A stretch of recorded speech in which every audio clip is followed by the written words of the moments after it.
Hello WhatsApp guys, আশা করি আপনারা অনেক ভালো আছেন। আজকে একটি নতুন ভিডিও নিয়ে হাজির হলাম। এখন যমুনা সেতুর পূর্ব টোল প্লাজা অতিক্রম করে সেতুর দিকে হরিণবাসটি যাচ্ছে। মূলত আজকে যমুনা সেতুর দুই পাশের নদীর সৌন্দর্য ও যমুনা সেতু নদীর উপরে কতটা সুন্দর দেখা যায় সেই জন্য ভিডিওটি বানানো। এই সেতুটি উত্তরবঙ্গের সবচেয়ে বড় সেতু। এই সেতুর ফলে উত্তরাঞ্চলে অতি সহজে যাতায়াত করা যায়। এই সেতুটি টাঙ্গাইল ও সিরাজগঞ্জ জেলার মাঝে অবস্থিত। এই সেতুটি যমুনা নদীর উপরে স্থাপন করা হয়েছে। যমুনা সেতুর দুই সাইডে নদীর পরিবেশ দেখতে অনেক সুন্দর লাগে। তবে যমুনা সেতুর সৌন্দর্য রাতের বেলায় দেখতে অনেক সুন্দর লাগে।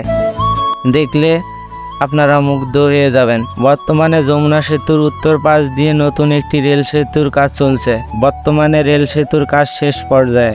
রেল সেতুটি চালু হলে যমুনা সেতুর উপর দিয়ে আর রেল চলাচল করবে না।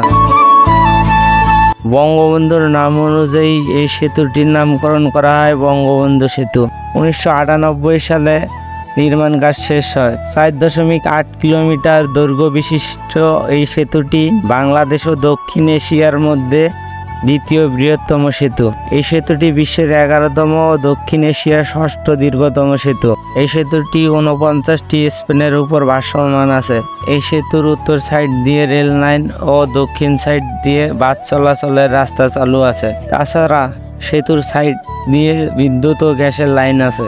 এই সেতুটি নির্মাণ করতে 962 মিলিয়ন মার্কিন ডলার খরচ করা হয়েছে। অবশেষে যমুনা সেতুর পশ্চিম টোল প্লাজা অতিক্রম করে সিরাজগঞ্জ জেলায় এসে পৌঁছিলাম। এই টোল প্লাজা দুই সাইডে অনেক প্রাকৃতিক সৌন্দর্য ও গাছপালা আছে। যমুনা সেতুর পাশে আছে ইকো পার্ক ও বঙ্গবন্ধু পশ্চিম রেল স্টেশন। সবাই এখানে আসবেন এবং যমুনা সেতু দেখে যাবেন।